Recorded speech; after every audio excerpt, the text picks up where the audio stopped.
Welcome to the Waking Up Podcast. This is Sam Harris. Well, as I said in my last podcast, ISIS just released a remarkable document in the latest issue of their magazine, Dabiq, which is named after a city in Syria where they believe they will wage a final battle against a crusader army and usher in the end times. So I promised to discuss that in a separate podcast, which I'll do now. The whole magazine is fairly astonishing.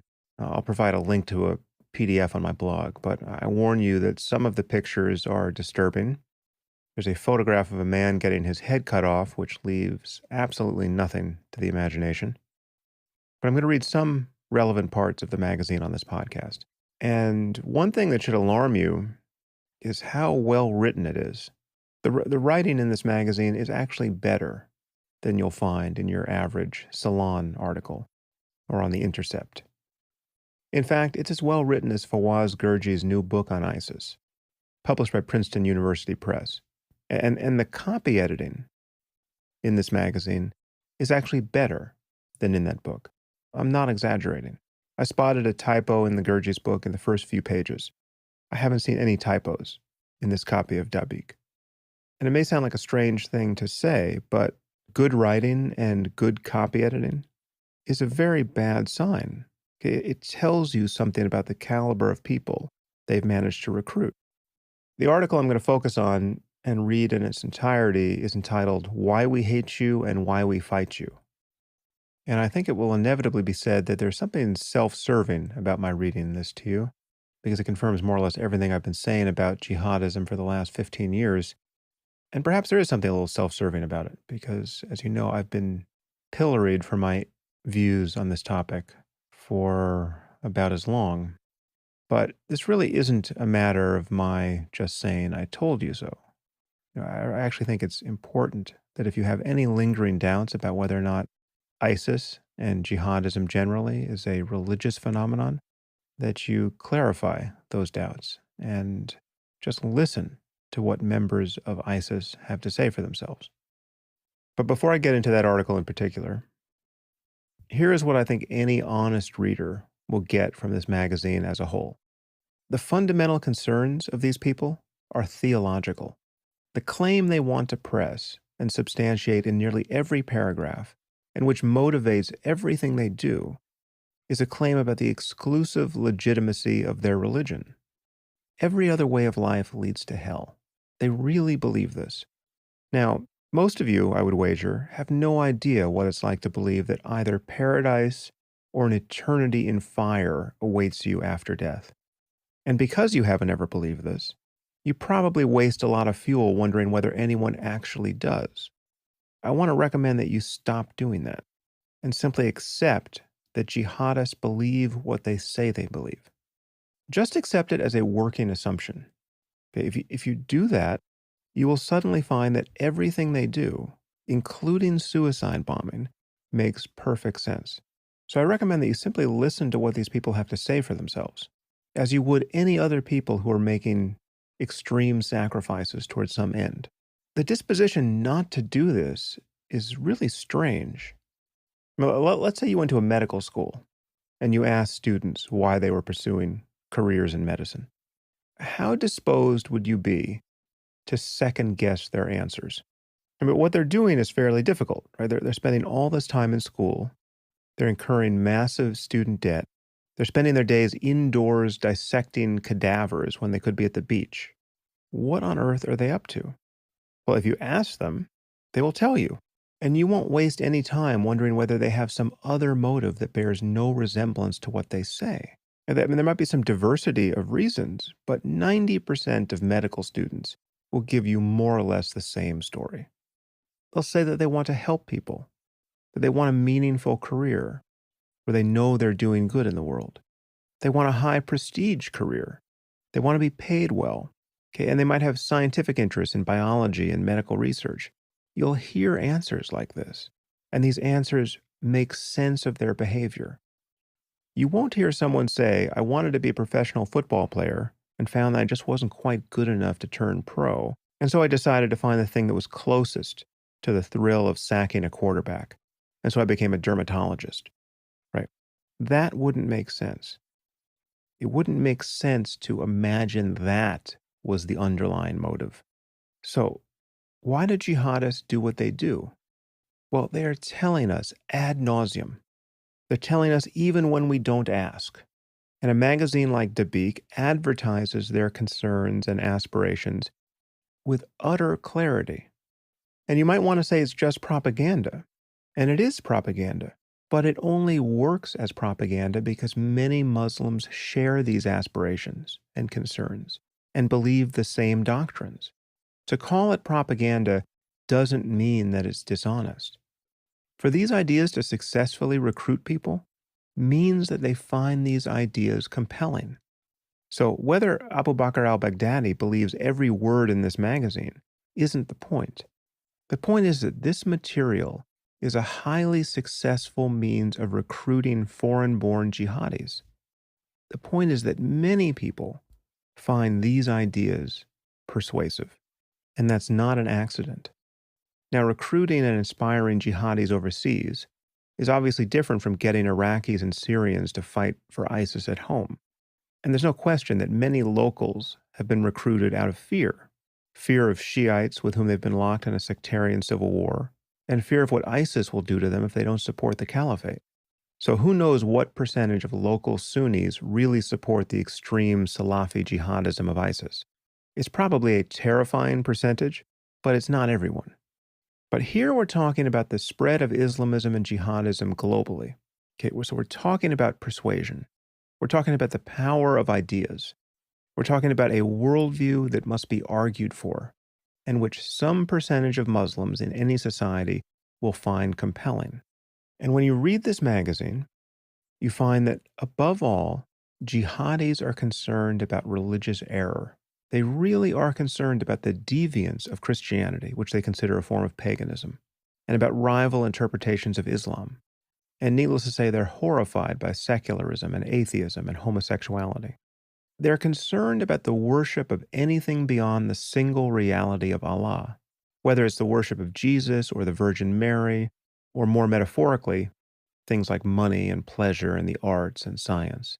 And the writers of this magazine go on at great length about how irrational it is to believe that a world as orderly as ours could have arisen from chaos. They give a long argument from design that is at least as lucid, or as silly, depending on your view, as any offered by the Discovery Institute.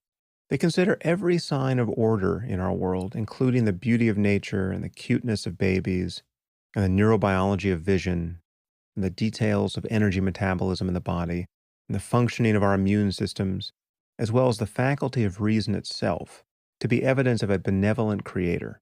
On their account, the harmony between man and nature cannot help but attest to the reality of a just God.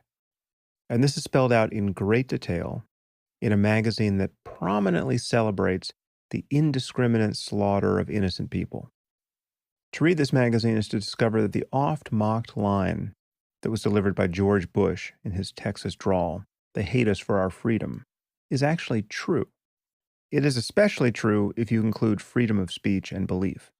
And those among you who think that they must have some other motive, that they must hate us for our foreign policy, as any rational people would in the aftermath of colonialism, well, you're simply wrong, okay, and dangerously so, as they make absolutely clear. So everything that has been said and written by people like Noam Chomsky and Robert Pape and Glenn Greenwald and the dozens of prominent Muslim apologists about the motivations of jihadists, this whole pornography of self-doubt that they've been peddling for more than a decade, all of this is pure delusion. The people who are attracted to the jihadist cause are actually concerned about the work of Darwin and Marx and Nietzsche and Durkheim and Weber and Freud, who they call, quote, the engineers of Western decadence. They are revolted by the, quote, sodomite pride they see on display in the West. There's a testimonial from a European convert to Islam that's worth pondering. A woman, actually. And she talks about what it was like to convert in Finland and about how Christianity never made any sense to her. Because, of course, it doesn't make any sense.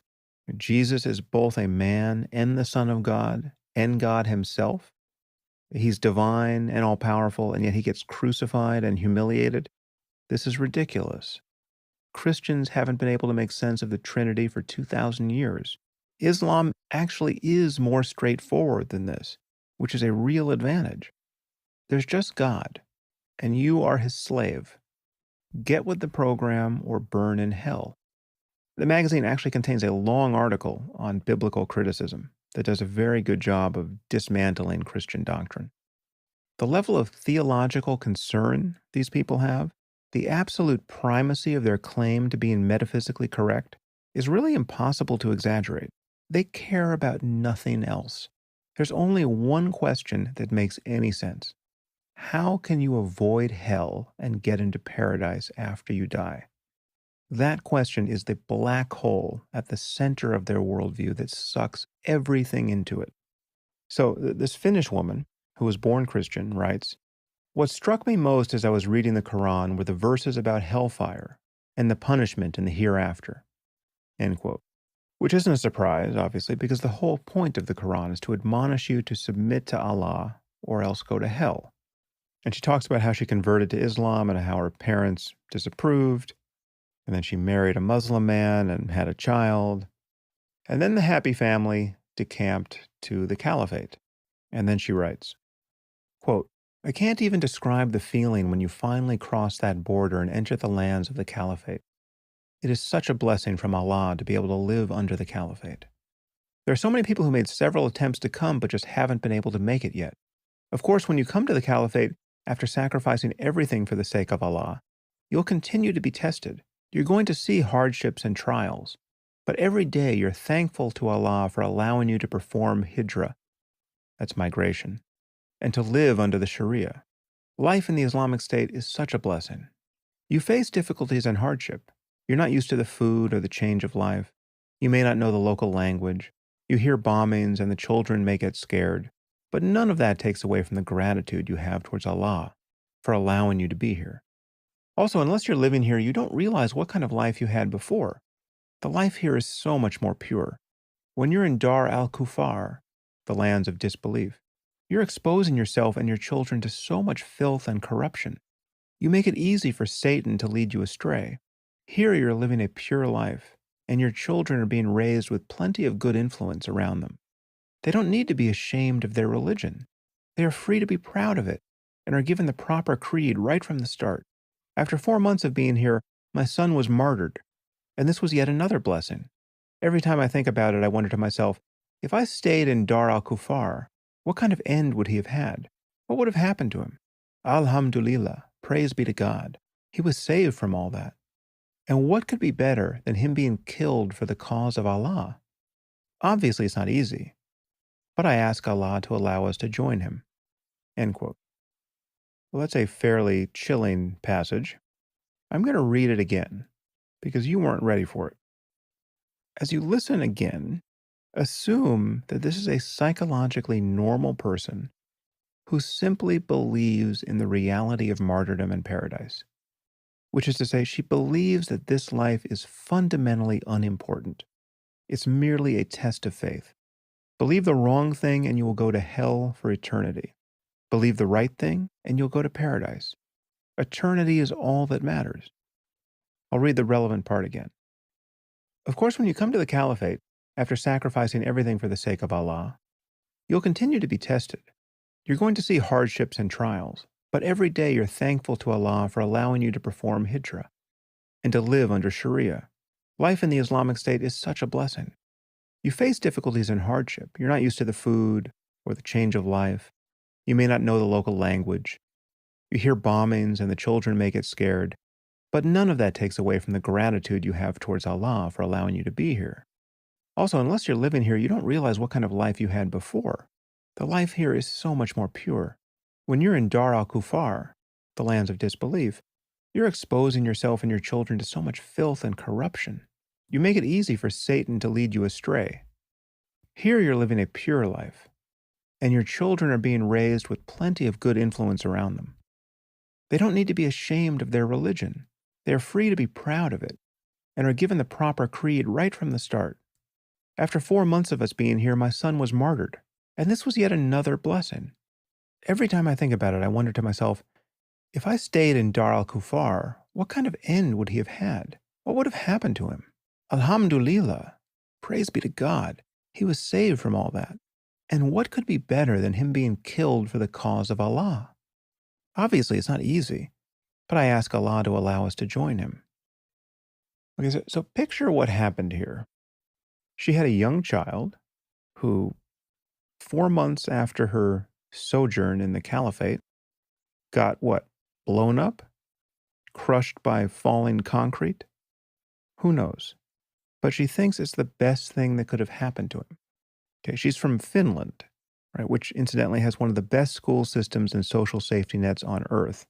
And rather than raise him there to become a doctor or a novelist or an entrepreneur, or to become one of those things herself, she moves to the hellhole of Iraq as the wife of some religious maniac and decides to live in a cloth bag and now celebrates the fact that her son, who could have been anybody, is now dead. And his death doesn't even rise to the level of some of the other inconveniences she lists. You're not used to the food, the change of life, the local language, the sounds of bombs. Oh, and my son got killed after 4 months. But that was actually a good thing. This is the world these people are committed to building. A fantasy world of gratuitous religious bullshit that strips all the value out of life, where the death of a child who was intentionally deprived by his parents of every real opportunity in life is a cause for celebration.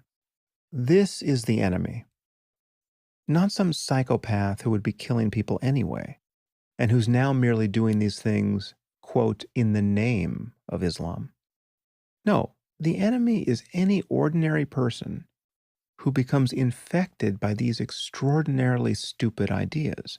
The enemy is someone just like you who simply got convinced that the only things that matter in this life are martyrdom or victory for the one true faith. They want to conquer the world for Islam or die trying. So they can't lose. Really, they can't lose. Can you imagine how good it must feel to know that you can't lose? Think of all your concerns in life. Think of everything you want. Think of everything you don't want and everything you want to avoid. You probably care about your career or your children's education. You don't want too many pesticides in your food. You want political stability in your society. You'd like your favorite museums or movie theaters or restaurants not to close for lack of funds. You probably want to get in shape or stay in shape. You certainly don't want to get cancer from something that a nearby chemical plant has released into your groundwater. Think of all the ways you can lose. And now imagine that you have a belief system that nullifies all of that. Oh, my son died? Good. What a relief. Now he's safely in paradise, and I hope to be there soon myself. If you don't understand the power of that, you have no idea what we're dealing with. And you lack empathy. You haven't been able to get into these people's heads because you are stuck in your own. And they have made it so easy for you to get into their heads. In fact, you have to make every effort to stay out. You have to imagine that they are lying, endlessly lying, for some inexplicable reason, when taking their claims at face value makes perfect sense of their behavior, and when imputing other motives to them makes their behavior entirely mysterious. So just listen. Do your best for the next few minutes to see the world through their eyes. Why we hate you and why we fight you. Shortly following the blessed attack on a sodomite crusader nightclub by the Mujahid Omar Mateen, American politicians were quick to jump into the spotlight and denounce the shooting, declaring it a hate crime, an act of terrorism, and an act of senseless violence. A hate crime? Yes. Muslims undoubtedly hate liberalist sodomites, as does anyone else with any shred of their fitra. Fitra is human nature that recognizes good and evil. As does anyone else with any shred of their fitra still intact. An act of terrorism? Most definitely. Muslims have been commanded to terrorize the disbelieving enemies of Allah. But an act of senseless violence? One would think that the average Westerner by now would have abandoned the tired claim that the actions of the Mujahideen, who have repeatedly stated their goals, intentions, and motivations, don't make any sense. Unless you truly and naively believe that the crimes of the West against Islam and the Muslims, whether insulting the Prophet, burning the Quran, or waging war against the Caliphate, won't prompt brutal retaliation from the Mujahideen, you know full well that the likes of the attacks carried out by Omar Mateen, Larosi Abala, and many others before and after them in revenge for Islam and the Muslims make complete sense. The only thing senseless would be for there to be no violent, fierce retaliation in the first place. Notice the order of their grievances: insulting the Prophet, burning the Quran, or waging war against the Caliphate. These people don't have ordinary political concerns about the Palestinians or anyone else. This will become even clearer by the end of the article. Back to the text. Many Westerners, however, are already aware that claiming the attacks of the Mujahideen to be senseless and questioning incessantly as to why we hate the West and why we fight them is nothing more than a political act and a propaganda tool. The politicians will say it regardless of how much it stands in opposition to facts and common sense, just to garner as many votes as they can for the next election cycle. The analysts and journalists will say it in order to keep themselves from becoming a target for saying something that the masses deem to be, quote, politically incorrect. The apostate imams in the West will adhere to the same tired cliché in order to avoid a backlash from the disbelieving societies in which they've chosen to reside. The point is, people know that it's foolish, but they keep repeating it regardless because they're afraid of the consequences of deviating from the script. There are exceptions among the disbelievers, no doubt, people who will unabashedly declare that jihad and the laws of Sharia, as well as everything else deemed taboo by the Islam as a peaceful religion crowd, are in fact completely Islamic. But they tend to be people with far less credibility, who are painted as a social fringe, so their voices are dismissed, and a large segment of the ignorant masses continues believing the false narrative. As such, it becomes important for us to clarify to the West, in unequivocal terms, yet again, why we hate you and why we fight you. 1. We hate you, first and foremost, because you are disbelievers. You reject the oneness of Allah, whether you realize it or not, by making partners for Him in worship. You blaspheme against Him, claiming that He has a son. You fabricate lies against His prophets and messengers, and you indulge in all manner of devilish practices. It is for this reason that we were commanded to openly declare our hatred for you and our enmity towards you. Quote, there has already been for you an excellent example in Abraham and those with him, when they said to their people, indeed, we are disassociated from you and from whatever you worship other than Allah. We have rejected you, and there has arisen between us and you enmity and hatred forever, until you believe in Allah alone. End quote. Furthermore, just as your disbelief is the primary reason we hate you, your disbelief is the primary reason we fight you, as we have been commanded to fight the disbelievers until they submit to the authority of Islam, either by becoming Muslims or by paying the jizya for those afforded this option, and living in humiliation under the rule of the Muslims. And for those who don't know, the jizya is a protection tax that Jews and Christians, the people of the book, can pay to live as Jews or Christians under the boot of their Muslim overlords. Thus, even if you were to stop fighting us, your best case scenario in a state of war would be that we would suspend our attacks against you if we deemed it necessary in order to focus on the closer and more immediate threats before eventually resuming our campaigns against you. Apart from the option of a temporary truce, this is the only likely scenario that would bring you fleeting respite from our attacks. So in the end, you cannot bring an indefinite halt to our war against you. At most, you could only delay it temporarily. Quote, and fight them until there is no fitna, paganism, and until the religion, all of it, is for Allah. End quote. 2. We hate you because your secular liberal societies permit the very things that Allah has prohibited, while banning many of the things He has permitted, a matter that doesn't concern you because you separate religion and state, thereby granting supreme authority to your whims and desires via the legislators you vote into power. In doing so, you desire to rob Allah of His right to be obeyed, and you wish to usurp that right for yourselves. Quote, legislation is not but for Allah. End quote. Your secular liberalism has led you to tolerate and even support, quote, gay rights, to allow alcohol, drugs, fornication, gambling, and usury to become widespread, and to encourage the people to mock those who denounce these filthy sins and vices.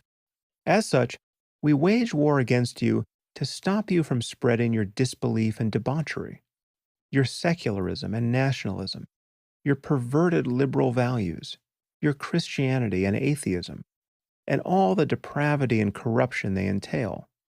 You've made it your mission to, quote, liberate Muslim societies. We've made it our mission to fight off your influence and protect mankind from your misguided concepts and your deviant way of life. 3. In the case of the atheist fringe, we hate you and wage war against you because you disbelieve in the existence of your Lord and Creator. You witness the extraordinarily complex makeup of created beings and the astonishing and inexplicably precise physical laws that govern the entire universe, but insist that they all came about through randomness, and that one should be faulted, mocked, and ostracized for recognizing that the astonishing signs we witness day after day are the creation of the wise and all-knowing Creator, and not the result of accidental occurrence. Quote, or were they created by nothing? Or were they creators of themselves? End quote. Your disbelief in your Creator further leads you to deny the day of judgment, claiming that, quote, you only live once. Quote, those who disbelieve have claimed that they will never be resurrected. Say, yes, by my Lord you will surely be resurrected, and then you will surely be informed of what you did, and that for Allah is easy. End quote. 4. We hate you for your crimes against Islam, and wage war against you to punish you for your transgressions against our religion. As long as your subjects continue to mock our faith, insult the prophets of Allah, including Noah, Abraham, Moses, Jesus, and Muhammad, burn the Quran, and openly vilify the laws of the Sharia, we will continue to retaliate, not with slogans and placards, but with bullets and knives. 5. We hate you for your crimes against the Muslims. Your drones and fighter jets bomb, kill, and maim our people around the world, and your puppets in the usurped lands of the Muslims oppress, torture, and wage war against anyone who calls to the truth. As such, we fight you to stop you from killing our men, women, and children, to liberate those of them who you imprison and torture, and to take revenge for the countless Muslims who have suffered as a result of your deeds. 6. We hate you for invading our lands and fight you to repel you and drive you out. As long as there is an inch of territory left for us to reclaim, jihad will continue to be a personal obligation on every single Muslim. Now, lest wishful thinking obscurantists and the usual pseudo-journalist masochists mistake those last two reasons for rational political objectives, the authors of this essay quickly close that door. So listen closely to this. What's important to understand here is that although some might argue that your foreign policies are the extent of what drives our hatred, this particular reason for hating you is secondary, hence the reason we addressed it at the end of the above list. The fact is, even if you were to stop bombing us, imprisoning us, torturing us, vilifying us, and usurping our lands, we would continue to hate you, because our primary reason for hating you will not cease to exist until you embrace Islam. Even if you were to pay the jizya and live under the authority of Islam in humiliation, we would continue to hate you. No doubt we would stop fighting you then, as we would stop fighting any disbelievers who entered into a covenant with us. But we would not stop hating you. What's equally, if not more important, to understand is that we fight you not simply to punish and deter you, but to bring you true freedom in this life and salvation in the hereafter, freedom from being enslaved to your whims and desires, as well as those of your clergy and legislatures, and salvation by worshiping your Creator alone and following His messenger.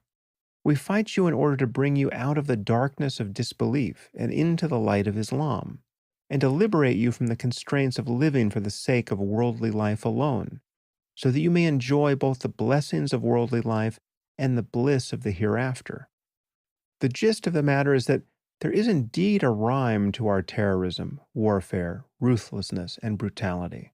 As much as some liberal journalists would like you to believe that we do what we do because we're simply monsters, with no logic behind our course of action, the fact is that we continue to wage and escalate a calculated war that the West thought it had ended several years ago. We continue dragging you further and further into a swamp you thought you'd already escaped, only to realize that you're stuck even deeper within its murky waters. And we do so while offering you a way out on our terms. So you can continue to believe that those, quote, despicable terrorists hate you because of your lattes and your timberlands, and continue spending ridiculous amounts of money to try to prevail in your unwinnable war. Or you can accept reality and recognize that we will never stop hating you until you embrace Islam, and will never stop fighting you until you're ready to leave the swamp of warfare and terrorism through the exits we provide, the very exits put forth by our Lord for the people of the Scripture, Islam, jizya, or as a last means of fleeting respite, a temporary truce. End quote. Now, I think it really is difficult for many of you to appreciate how attractive this message is for those who are susceptible to it. It really is the total package, especially for men. As we've seen, even women can be recruited to this cause. But the attraction for men, or a certain type of man, is much easier to see. This worldview has everything, from the pleasure of contemplating the beauty of the universe, to the brotherhood of fighting alongside one's fellow soldiers for a just cause, to the illicit thrill of being in the mob and not having to take shit from anyone, to the joy of being able to endlessly split hairs with your fellow amateur theologians. It's like you're a spiritual James Bond. It's like you get to be a Navy SEAL and a priest. You get to worry, really worry, about how many angels can dance on the head of a pin, and you get to carry an AK-47 and use it to your heart's content, fully convinced that the creator of the universe wants you to do it. So you get to be a total badass and feel spiritually pure at the same time. Did you ever know anyone who got really into yoga? They just got obsessed with it, like it was the answer to all their problems.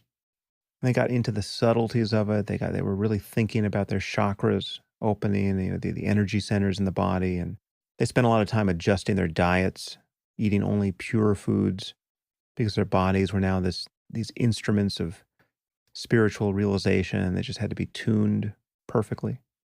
So picture that level of infatuation. Imagine a man who's just totally into yoga, and he's convinced that he's found this ancient path to wellness and enlightenment. But then he discovers another aspect to it, just as true. In addition to all the purity and subtlety and the refinement of his understanding of the body, just the preciousness of that whole enterprise, he learns that he gets to kill the bad guys. He's not some pussy in a leotard. He's a yoga assassin. He gets to kick ass. He's in the mob. There's actually one testimonial in this issue of Dabiq from a convert from Trinidad who said that his family back home, when they get any hostility from anyone, they say, "You better watch out. We have a son in ISIS." right? And that gives them street cred.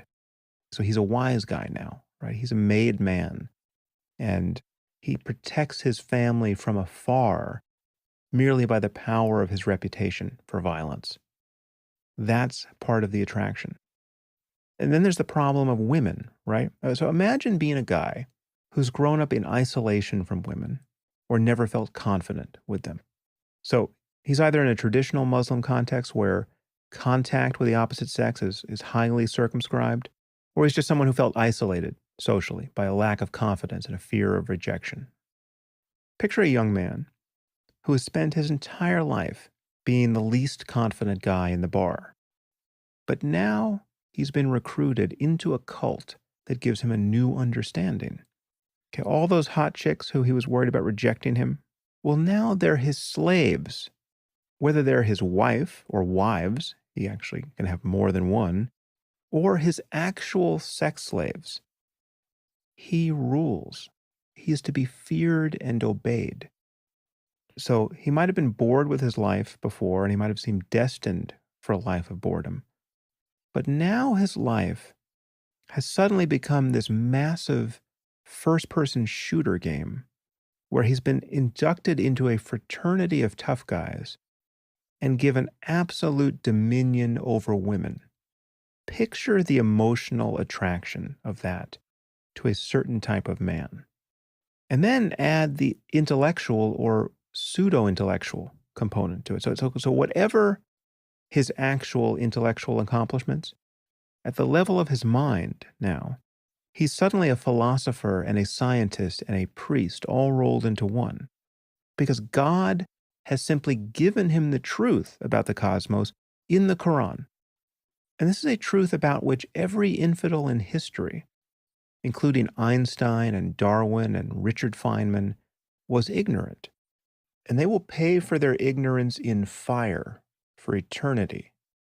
But our hero has escaped their errors and their arrogance. Okay, so he's better than a genius without doing any real work.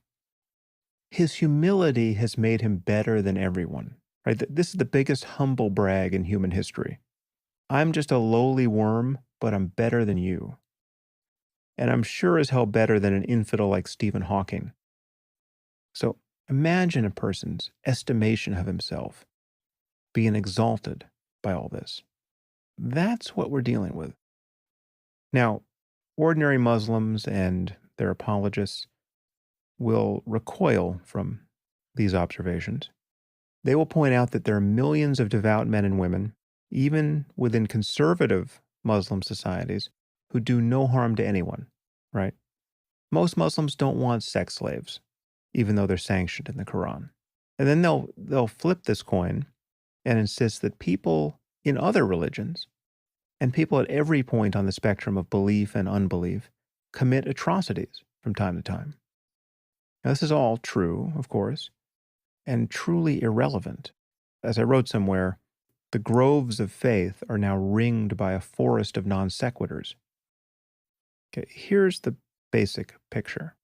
Whatever else may be wrong with our world, it remains a fact that many of the most terrifying examples of human conflict and stupidity would be unthinkable without religion. And some religions are worse than others. This Finnish woman's celebration of the, quote, martyrdom of her child, that's religion. And it's not every religion. That's what a belief in paradise gets you. A Hindu wouldn't believe that. A Buddhist wouldn't believe that. A Jew wouldn't believe that. And needless to say, an atheist wouldn't believe that. And this belief, and its horrific implications, is not the product of U.S. foreign policy. Or perhaps one of you wants to ask Noam Chomsky whether we've dropped too many bombs on Finland. And the other ideologies that inspire people to behave like monsters, whether it's Stalinism or fascism or the crazy cargo cult that we see in North Korea, these political movements are dangerous precisely because they so resemble religions. Because sacrifice for the dear leader, however secular he might be, is an act of cultic conformity and worship. Whenever human obsession gets channeled in these ways, we see the same ancient framework upon which many religions were built. In our ignorance and fear and craving for order, we created the gods, and ignorance and fear and craving keep them with us. Now, what defenders of religion cannot say is that anyone has ever gone berserk or that any society ever failed because people became too reasonable or too intellectually honest or too unwilling to be duped by dogma and demagoguery. This skeptical attitude is all that an atheist like myself recommends. And it's typical of nearly every intellectual pursuit apart from theology and bad politics. Only on the subject of God, or when indulging rank political tribalism, can smart people still imagine that they reap the fruits of human intelligence, even as they plow them under. Now, nearly 15 years have passed since a group of mostly educated and middle-class men decided to obliterate themselves along with 3,000 innocents to gain entrance to an imaginary paradise. And this problem has always been deeper than the threat of terrorism. And our waging an interminable, quote, war on terror is no answer to it. Yes, we must destroy Al-Qaeda and ISIS and similar groups. And given the significance that jihadists throughout the world now place on the caliphate, I think smashing ISIS decisively would be a very good thing to do. As things currently stand, jihadists still imagine that they're in the process of conquering the world. We should make that impossible to imagine. But humanity has a larger project: to become sane. If September 11th should have taught us anything, it's that we must outgrow our attachment to divisive mythology. We must find our consolation in our capacity for love and creativity and a real understanding of ourselves and the world. This is possible. It's also necessary, and the alternatives are bleak. But in the meantime, we have to admit that we are at war with jihadism and Islamist theocracy in a way that we're not at war with any other strand of religion. And Muslim moderates, wherever they are at war with jihadism and Islamist theocracy. And if they're not moderates. Finally, I'm going to give you the closing passage from this issue of Dabiq, just to give you a final sense of how clear these people have been about the kind of world they want to build. When you listen to statements of this kind and hear them, you will understand that seemingly crass statements like, "You're either with us or with the terrorists," are true. Okay, there is no middle ground here. Just listen. This is not only what they say they want. This is what they say so as to successfully recruit others to their cause, and it works. If ever you hear someone say this is just propaganda, you have to recognize what a meaningless rejoinder that is.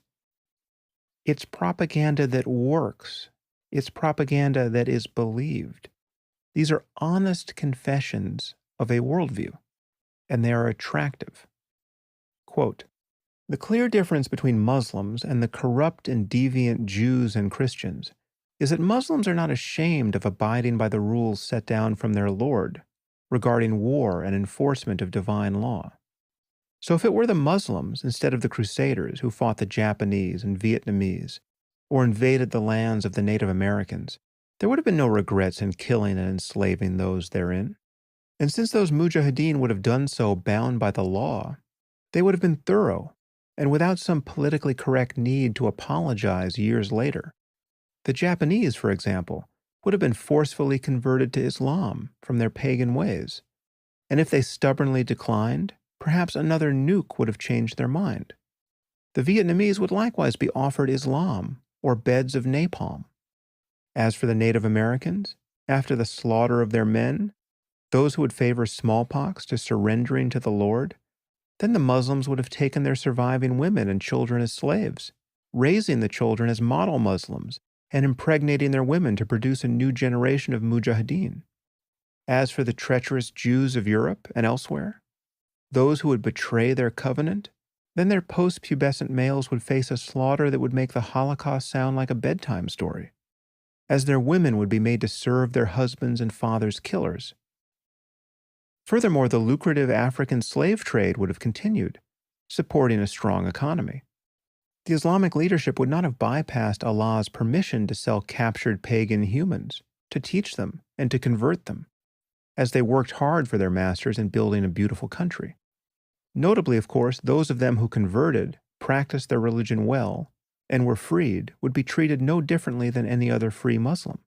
This is unlike when the Christian slaves were emancipated in America, as they were not afforded supposedly government-recognized equal rights for more than a century, and their descendants still live in a nation divided over those days. All of this would be done not for racism, nationalism, or political lies, but to make the word of Allah supreme. Jihad is the ultimate show of one's love for his Creator, facing the clashing of swords and buzzing of bullets on the battlefield, seeking to slaughter his enemies, whom he hates for Allah's hatred of them. A religion without these fundamentals is one that does not call its adherents to fully manifest and uphold the love of the Lord. End quote. This is followed by a picture of a man getting his head cut off. Well, I hope it's clear that these are not people we will ever be able to negotiate with. And they have already told us that they would view any truce as an opportunity merely to just gather strength for further attacks against us. So there really are some circumstances where war is the answer.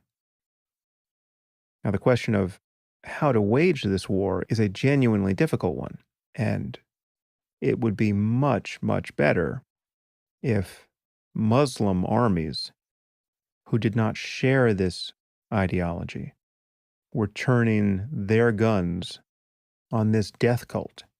But in the absence of that effort, non-Muslim armies are clearly going to have to do this. And until that's done, until the caliphate is no more, until the jihadists have suffered a defeat so resounding that no one can even pretend their cause is still viable, we are going to continue to see the violent machinations of religious lunatics directed at us.